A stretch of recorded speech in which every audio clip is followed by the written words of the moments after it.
하나님의 놀라운 은혜가 여러분과 함께 하기를 원합니다. 더도 말고 덜도 말고 한가위만 같아라는 말이 있습니다.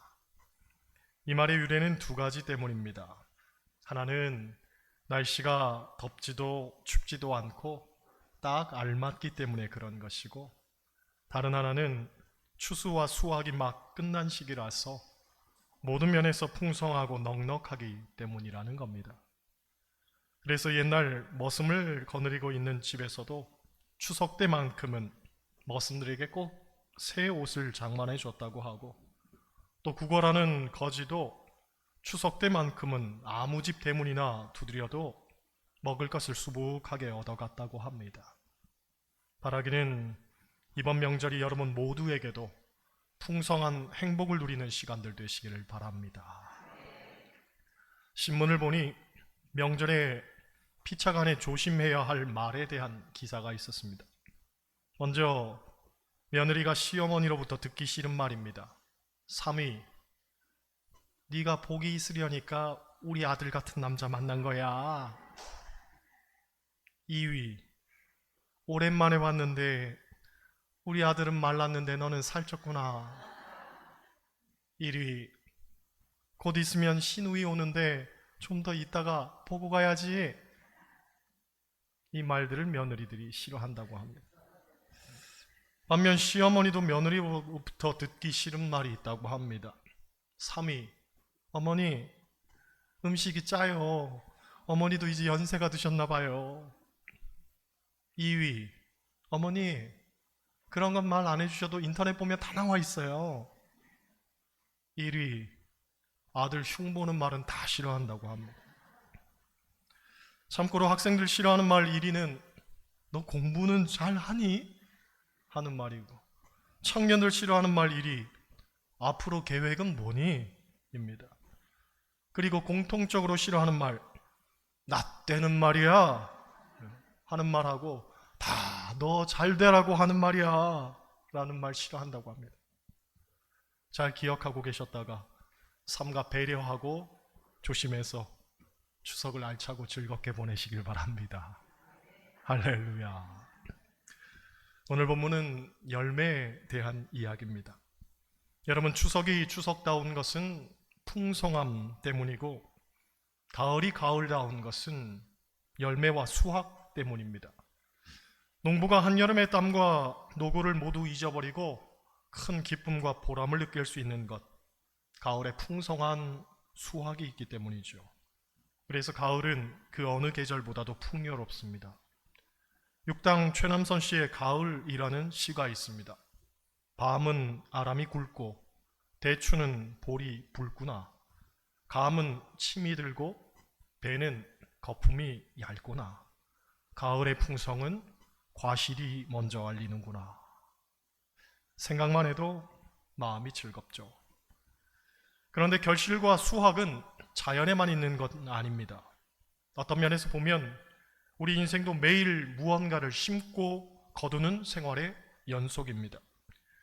우리는 과거에 심은 것을 지금 거두고 삽니다. 또 미래를 위하여 지금 무엇인가 심고 있죠. 여러분, 이것은 반드시 결실할 때가 있을 겁니다. 비록 우리 당대에 거두지 못하더라도 우리 자녀들이 혹은 우리 후손들이 거두게 될 겁니다. 심은 것은 반드시 거두게 되어 있습니다. 인도의 시인 타고르는 이런 시를 썼습니다. 죽음이 나의 문을 두드릴 때 나는 당신 앞에 생명이 가득 찬 풍성한 열매를 갖다 놓겠습니다. 어찌 보면 이 시는 우리 그리스도인들의 사명에 대해서 분명한 촉구를 하고 있다고 봅니다. 즉, 정말 죽음이 우리 인생의 문을 두드릴 때 우리는 하나님 앞에 어떤 열매를 내어드릴 수 있을까 하는 거죠. 마태복음을 보면 예수님은 열매 없는 무화과 나무를 저주하면서 이런 말씀을 하셨습니다. 이미 도끼가 나무 뿌리에 놓였으니 좋은 열매 맺지 아니하는 나무마다 찍어 불에 던지우리라. 여러분, 열매 맺는 삶이 얼마나 중요했으면 이렇게까지 말씀하셨겠습니까? 성경을 보면 우리가 맺어야 할 크게 7가지 열매를 소개합니다. 회개 열매, 의의 열매, 선한 열매, 아름다운 열매, 빛의 열매, 성령의 열매, 그리고 전도의 열매입니다. 오늘은 그 가운데서도 전도의 열매에 관해서 이야기를 나누려고 합니다. 마가복음 1장을 보면 마가는 예수님의 하루를 이렇게 소개합니다. 새벽 오히려 미명에 예수께서 일어나 나가 한적한 곳으로 가사 거기서 기도하시더니 시몬과 및 그와 함께 있는 자들이 예수의 뒤를 따라가 만나서 이르되 모든 사람이 주를 찾나이다. 이르시되 우리가 다른 가까운 마을들로 가자. 거기서도 전도하리니 내가 이를 위하여 왔노라 하시고. 오늘 본문이 이야기하는 내용입니다.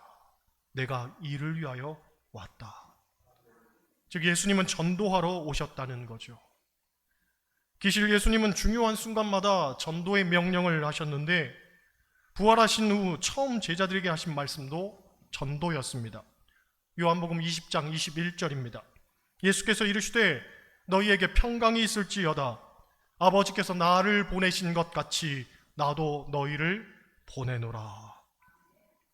또 부활 후 승천하시기 전 40일간 지상 사역을 하실 때에도 제자들에게 유언처럼 하신 말씀이 전도였습니다. 마태복음 28장 19절 20절입니다. 그러므로 너희는 가서 모든 민족을 제자로 삼아 아버지와 아들과 성령의 이름으로 세례를 베풀고 내가 너희에게 분부한 모든 것을 가르쳐 지키게 하라. 볼지어다 내가 세상 끝날까지 너희와 항상 함께 있으리라 하시니라. 또한 예수님이 승천하실 때에도 제자들에게 전도를 말씀하셨습니다. 사도행전 1장 8절이죠. 오직 성령이 너희에게 임하시면 너희가 권능을 받고 예루살렘과 온 유대와 사마리아와 땅끝까지 이르러 내 증인이 되리라 하시니라. 할렐루야. 그렇습니다. 전도는 예수님의 가장 큰 관심이자 우리가 반드시 해야 하는 일입니다. 그런데 중요한 것은 우리가 전도를 어떻게 할 것인가에 관한 내용입니다. 여러분, 사실 예수님의 전도 방법은 주로 관계 전도였습니다. 예수님의 제자들뿐 아니라 많은 병자들과 가난한 자, 고통당하는 자, 상처받은 자 등등 모두 그들과의 관계 맺음을 통해서 전도를 한 거죠. 세계 복음화 전도협회에 따르면 전도의 유형이 여러 가지가 있지만 그중 가장 영향력이 있는 전도는 관계 전도라고 합니다. 이를테면 교우들에게 목사의 설교가 더 영향을 미칠까 아니면 교우들의 간증이 더 영향을 미칠까 라는 물음 앞에 우리는 당연히 교우들의 간증이라고 대답할 수가 있을 겁니다.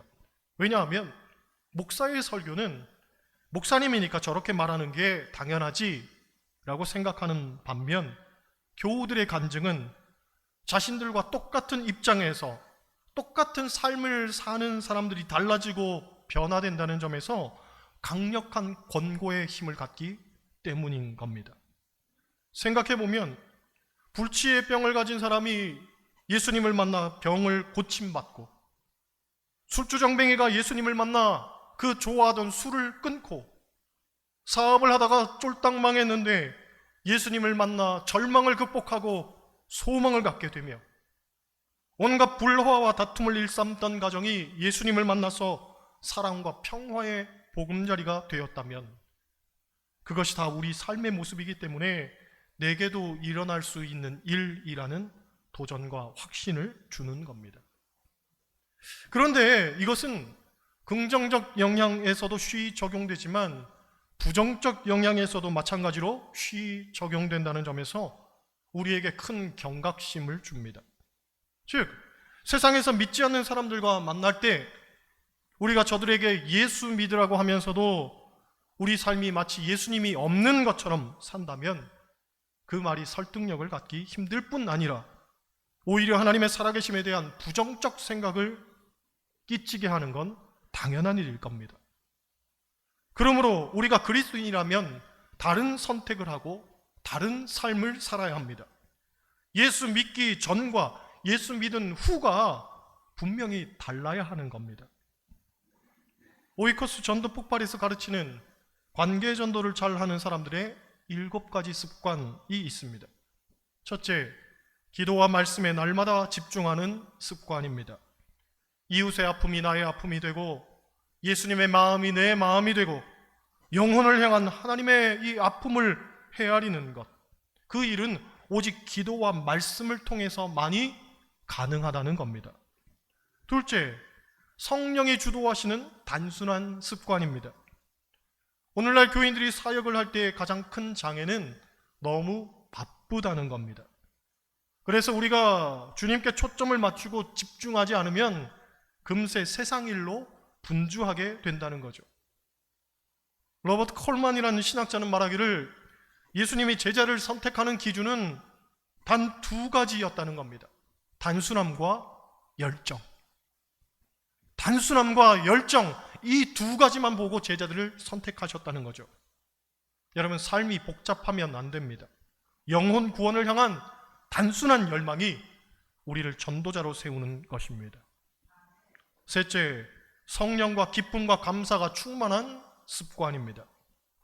전도하는 사람은 항상 입가에 찬송이 넘치고 얼굴에 미소가 끊이지 않으며 가슴에 감사함이 마르지 않아야 합니다. 우리 교회 펜션하는 집사님이 저하고 대화하던 중 어떤 손님 가족을 이야기하는데 당신이 볼 때 그 가족은 분명히 목사님 가족인 것 같다는 겁니다. 왜 그렇게 생각하냐고 물었더니 일단 전화할 때부터 너무 친절한데 요즘 남자들이 그렇게 친절하게 전화 받기가 힘들다는 거죠. 그분이 하는 말이 주일날 예배 드리고 가면 내가 조금 늦습니다 하더라는 거예요. 그러니까 일단은 그분이 예수 믿는 분이라는 걸 유추할 수가 있는 거죠. 저녁에 가족이 펜션에 왔는데 아이들까지 모두가 밝더라는 겁니다. 다들 표정이 환하고 예의가 바르고 웃으면서 인사하더니 갈 때에도 아주 자상하게 말하는데 아무리 봐도 목사님 가정이라는 거죠. 제가 그 집사님의 이야기를 들으면서 참 고마웠습니다. 왜냐하면 솔직히 제가 객관적으로 듣기에는 그 가정을 목사님 가정이라고 특정할 만한 근거가 별로 없었습니다. 그런데도 그 가정이 예수 믿는 가정인데 밝고 환하고 예의가 바르고 친절하니 분명히 목사님 가정일 것이라고 느꼈다는 것은 아마 저희 가정을 보면서 집사님이 그렇게 투영시켰기 때문이 아니었을까 하는 생각이 든 거죠. 즉 저희 가정이 성도들 보기에 참 좋은 가정이구나. 우리 목사님은 참 친절하구나. 우리 목사님은 참 자상하구나 하는 생각이 뭐 억지로 아멘 하실 필요는 없습니다만은 그런 생각이 뒷받침되었기 때문에 이분이 목사님 가정이구나 하고 생각을 한 거죠. 할렐루야. 저만 기분이 좋은가요? 비견한 예지만 그리스도인은 그의 삶도 또 가정도 기쁨과 감사로 충만해야 한다는 거죠. 넷째, 이웃에게 열린 습관입니다. 전도자는 사람을 좋아해야 한다고 말합니다. 그리고 어디서 누구를 만나든지 마치 오래전부터 만난 사람처럼 포근하고 다정하고 친밀해야 관계 전도가 이루어질 수 있다는 거죠. 다섯째, 이웃의 장점을 발견하고 칭찬하는 습관입니다. 소위 칭찬은 고래도 춤추게 한다는 얘기가 있죠. 물론 칭찬하려면 긍정적 시각이 필요합니다. 나쁜 것을 자꾸 끄집어내는 사람이 아니라 좋은 점, 장점을 찾아낼 줄 아는 사람이 되어야 전도도 이루어진다는 거죠.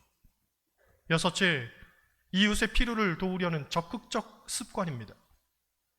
전도자는 다른 사람의 필요에 민감해야 합니다. 현재 미국에서 가장 주목받는 전도 방식 중 하나는 절실한 필요 중심의 전도입니다. 누군가의 필요를 포괄적으로 생각하지 말고 정말 구체적으로 그 사람의 필요에 대해서 관심을 가지라는 겁니다. 그리고 긍휼의 마음을 갖고 작은 것이라도 도우려는 마음이 있어야 이 관계가 끈끈하게 맺어질 수 있다는 거죠. 일곱째, 신뢰관계를 구축하는 지속적인 습관입니다. 큰 도움을 한 번에 주는 것보다 작은 도움을 지속적으로 주는 것이 상대방에게는 더 큰 감동을 준다는 이야기가 있습니다. 그 작은 것이라도 끊임없이 지속적으로 나아가는 것이 전도의 열매를 맺는 데 있어서 아주 중요하다는 거죠. 여러분, 제가 이 7가지 습관을 구체적으로 언급하는 이유는 이것이 관계 전도에만 국한되는 문제는 아니기 때문입니다. 크게 보면 모든 인간관계에서 다 필요한 얘기입니다. 곧 추석 명절에 만나는 모든 친척들과 친지들, 친구들과 이웃들에게 다 공통적으로 적용이 되는 겁니다. 요컨대 그리스도인이라면 그리스도를 닮은 삶을 살아서 그 삶으로 좋은 관계를 맺으며 살아야 되고, 종국의 그 삶을 통해서 전도가 이루어져야 된다는 거죠. 그게 관계 전도의 핵심입니다. 여러분, 우리가 살고 있는 시대는 포스트 모던의 시대입니다. 포스트 모던의 핵심은 다양성과 통합성입니다. 그러다 보니 종교도 다원주의와 혼합주의 형태로 발전하고 있습니다. 그래서 실질적으로 전도가 참 어려운 시대가 되고 있습니다. 하지만 예나 지금이나 변하지 않는 분명한 한 가지는 있습니다. 곧 전도는 말에 있는 것이 아니라 능력에 있다는 겁니다. 다시 말해 그리스도인은 스스로 지칭하는 이름이 아니라는 거죠. 내가 아무리 그리스도인이라고 외쳐도 그 사람이 그리스도를 닮지 않으면 그것은 무용한 일일 뿐 아니라 오히려 전도의 문을 막게 되는 일입니다. 우리가 알듯 그리스도인이라는 이름은 믿지 않는 세상 사람들이 안디옥 교인들을 보면서 붙여준 이름입니다.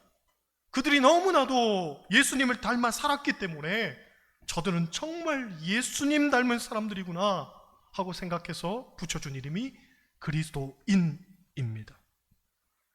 그러므로 그리스도인이란 말 속에는 필연적으로 삶이 뒤따라야 합니다.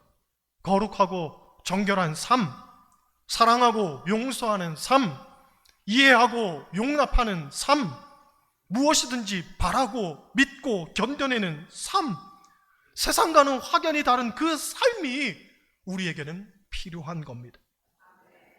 여러분, 추석 명절은 우리가 일가 친척들에게 그리스도인으로서 다른 삶을 보여줄 수 있는 아주 좋은 기회가 됩니다.